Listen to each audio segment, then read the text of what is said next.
If you're thrilled with how your life is going and you have everything that you want and need and you just don't feel like there's room for an additional blessing, things couldn't be any better than amazing. And chapeau, my hat's off to you, and this video is probably not for you. Hello darling, welcome back to my channel. I'm Lisa Pyre. This channel is all about love, faith, spirituality, getting you as blessed as possible. I am so excited to talk to you about blessings today, how we get in the way of them. If this video resonates and is helpful in any way, I appreciate a thumbs up. Let's get right into it. Of course, the last thing that anyone would ever want to do is get in the way of their blessings, block them or resist them. But we have so many ways where we are unconsciously or subconsciously doing this every day, all day long. How do we block our blessings? A lot of times it's as a result of our life experience. When you go through anything traumatic, grief, loss, disappointment, hurt, betrayal, there is a compound effect when we make decisions about what we think and feel about life after those experiences. The event itself is traumatic, but then there's another whole layer of future trauma as a result of all of the decisions that we make in that moment about life. Well, in my case, I lost my mom when I was 14. In the space of a couple of years, everything I really knew about life imploded. All of the foundation and security seemed to disappear. Total loss of faith and trust in life, people, God, in the universe. It was all going to be up to me. It was going to be a lot of DIY, that I couldn't really count on anyone, that I couldn't really trust anyone, and I couldn't trust anything. That plunged me into 3 decades of taking it all into my hands, micromanaging, trying to control at all times, holding on with white knuckles onto the steering wheel, attaching myself to outcomes and expectations, get really attached, difficult time detaching, trying to negotiate with God and with the universe, sending a huge message that I don't trust life, I don't trust anyone to deliver for me, it's all up to me. It's reasonable and logical how you got there, but to assign that mistrust to God and life and the universe is painting a whole canvas with a tiny paintbrush in a way that really undermines our own happiness, fulfillment, peace, and blessing. So corrosive to our ability to attract and keep blessings in the future. We're so mistrusting that we get in our own way. Another way that this manifests is impatience. And I am so guilty of this. Being too quick or too impulsive because it seems too quiet and things aren't moving fast enough. Oftentimes, God is working in really mysterious ways. And if we are in a place of mistrust with Him, we are working against Him. It becomes this power play and power struggle. So counterproductive in terms of really getting what we truly deeply want, which sometimes takes a lot more time, which always takes way more trust. And when you think about trust, if you had asked me for all of those years where I've been really working against myself and had this aha moment, do you believe in God? Yes, of course. And I've always thought that I had faith and trust. I've always been a very positive, optimistic person. But have I really? Aren't I kidding myself? I have to call myself out there because my actions and behavior didn't reflect any trust. Mic drop. This is a huge opportunity to look at ourselves, if this is resonating for you, and ask yourself, do my actions and behavior reflect a deep sense of faith, trust, and surrender, and a higher power in God, in life? Because if we are micromanaging and constantly negotiating outcomes and attaching ourselves to expectations, rather than chasing and surrendering to God and to what His promises for us, His divine order and divine timing, then we are not expressing faith and trust. And the thing is, with surrender and faith and trust, I don't really think it's a partial commitment deal. You're either in or you're out, committed or you're not, trusting and surrendering and faithful, or you're not. If you're not, then if you're thrilled with how your life is going and you have everything that you want and need and you just don't feel like there's room for an additional blessing, things couldn't be any better than amazing, and chapeau, my hat's off to you, and this video is probably not for you.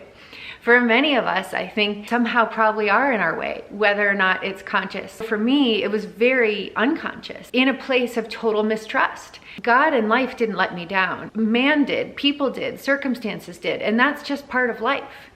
But I massively compound the cost of those experiences when I allowed for really insidious and corrosive mindsets to get ingrained in me, and then to use that as my operating system going forward for the next few decades. What happened, but how much are we continuing to work against ourselves as a result of the decisions that we make about life and who and what we can and cannot trust afterwards? The aftermath is so negative. The amazing thing is, the minute you start to bring any awareness to this, you start to take the power back. I was having a conversation with a friend this week about some of her past relationships and how hard that has been on her psyche and her spirit. Through our conversation, she realized she's so much more powerful than she realized, because we were talking about how we can take accountability, responsibility for attracting and thinking that we deserved or didn't deserve more than some of those experiences. We all play a role in what we attract and then what we stick with in relationships.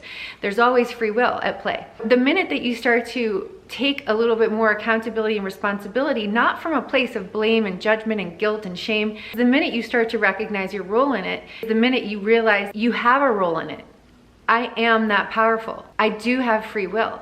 And with more awareness, I can make different choices, which returns some of the power to me, as opposed to thinking that I'm just a victim of life and its circumstances and I'm powerless. The worst feeling. We are so much more powerful than we realize. A humbling, a kneeling has to occur in order to allow for the ultimate authority to enter in a beautiful and miraculous way. And the ultimate authority, if you really reflect deeply, pray, meditate on it, it isn't God that has let you down. It's life's circumstances and it's man who's let you down. There are 8 billion people in the world. It's debatable in terms of how we attract the different people in our lives, including who our parents are. But I've talked about this before when it comes to love. If we were to draw conclusions about love, all caps, love as a noun, as a result of the love that we've experienced and attracted in our lives, that would be a massive miscalculation and misrepresentation of love. Love eternal, God's love, source love, is the greatest love story that you'll ever have and experience. On a scale from 1 to 10, most people are probably somewhere between a 4 and a 7 when it comes to love and self-love. If eternal love is a 10, then it's kind of a crapshoot, whatever your experience of love is, based on the percentage of the 8 billion population that you experience when it comes to love. And your parents are just 2 out of 8 billion. Same with life and trust and surrender and faith. What you have experienced is a sliver of what life has to offer you. Can you open your mind up to what you cannot see or touch, but I hope you can feel? Through prayer and meditation, this would be a great way to access this. Can you open up your heart and your spirit to the possibility of life being far more miraculous and beautiful, to the idea that there is way more blessings in store for you if that's God's promise for you? And it is. But how do you access that? One of the ways is to start to delineate between what you've experienced and what you can experience, between the facts and potential, what life can offer you in the future. That is a shift in mindset that could be mind-blowing if you were to really tap into it. Because the minute you start to understand that you have been misassigning all of the mistrust, lack of trust and faith to the bigger picture, to God and to life, when actually it should have just been assigned to those experiences or those people. Everyone who's ever had a job has had a incompetent manager or boss. Yeah. If you are more on the meek and reserved side, you'd probably just go with the flow, do your best, and make the most out of the situation. If you're more proactive, take the bull by the horns, then you do try to compensate. You do the old go around. It's very political in certain companies because everyone likes people who follow rank and order. The minute you start to go outside that system, it ruffles feathers and people get really upset. Sometimes that works to your advantage. You get results. In life, trying to go around, going over God's head or going around his back, yeah, that doesn't work. That works against us 10 times out of 10.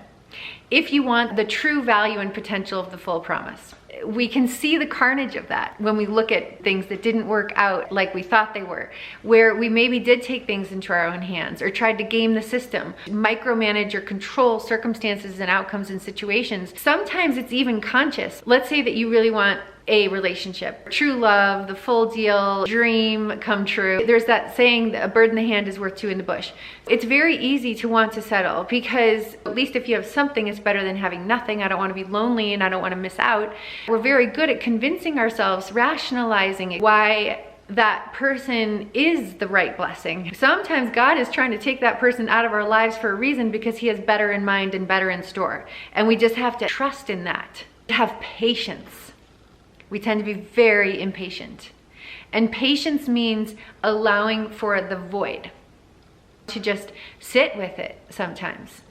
When things don't materialize or don't materialize on our timeline, trusting that that's for a reason. Those big, huge blessings that we're wishing for don't happen oftentimes on our timeline. They happen on God's timeline. Can we have trust and faith in that? Because what if the wait is so worth it? To know God and to know the power of life and the universe and what it can provide for you is to trust it. There is no in between. It's all or nothing. This is a full commitment party and game. So the question is, where are you not trusting? Where can you start to let go of some of that micromanaging, getting in the way of being able to receive? Can you have faith in what you can't see? Because it really does take total faith in the unseen. Humbling ourselves enough to ask, where am I sending a message to God that I know better? Where am I sending a message to God of arrogance? Actually, it's closet arrogance because it's coming from a place of fear, insecurity, and survival mindset, but it's closet arrogance to think that it's up to us and that it's all in our control. Alex Hormozy said, you don't become confident by shouting affirmations from the rooftop, but by having a stack of undeniable proof that you are who you say you are. We're taking a mountain of evidence of life not being trustworthy and people not being trustworthy and equating that to undeniable stack of evidence that God is not who he says he is. The thing is, you are so powerful. Your power is magnificent. And the cool thing about realizing that is humility. The minute that you realize that you actually are that powerful, that his gift and promise to you is that great, is the minute that you can put your shoulders down and submit to many, many blessings and all the things that want to flow to you. In order to allow blessings to flow to you, there needs to be some softness and some openness. You need to be an open vessel and ready to receive. And that's a very feminine principle, but it's very powerful for men and women, and we all need it. And that means not thinking we always know best, not being unwilling to accept help, not thinking that everything has to be DIY, and if it's not, then it's not going to get done. Have the humility to recognize you're not in it all alone, because you don't have to be. There is a huge opportunity for blessings in this life at God's hand if we're willing to humble ourselves enough to just sit with our arms open and open our fists so they're not clenched in this fight or flight mode, and allow for all of the blessings and all of the goodness that want to flow to us, to be available to receive. Knowing deeply that we are so worthy of it and we deserve every single blessing that does come to us. Thank you for being here. I hope this was helpful. May God bless you, and I look forward to seeing you very, very soon. Lots of love.